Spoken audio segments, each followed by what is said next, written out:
Hi everyone. In today's video, you are going to learn how to use Outlook tasks in 2026. Now, tasks help you organize your work, set the reminders, and track everything that you need to complete. So, without further delay, let's get straight into it.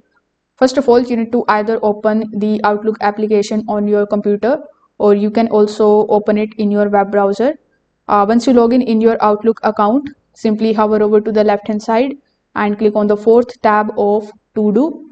So this is going to open the to do list in front of you just like so.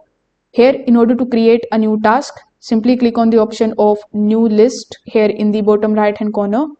After that, select the option of add a task. Over here, you just have to start providing the title of your task. You can add further details.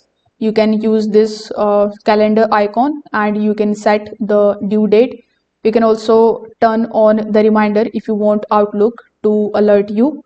Now, after creating the task, you just have to click on the option of add in order to basically add the task over here. It is going to appear in your tasks list where you can track this progress. You can click any of the tasks in order to edit its details. When you double click on it, you will find all of the things that you can add here in your task. Like you can add to my day, you can select the reminder, select the due date, pick a category, and even add the files. So this is how you can basically use Outlook tasks. You can add the tasks, you can add the dates, time, reminders into it, and start completing these tasks one by one.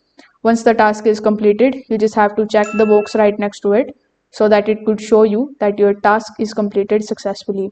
If this video helped you out, make sure that you like this video and subscribe to the channel. Thanks for watching.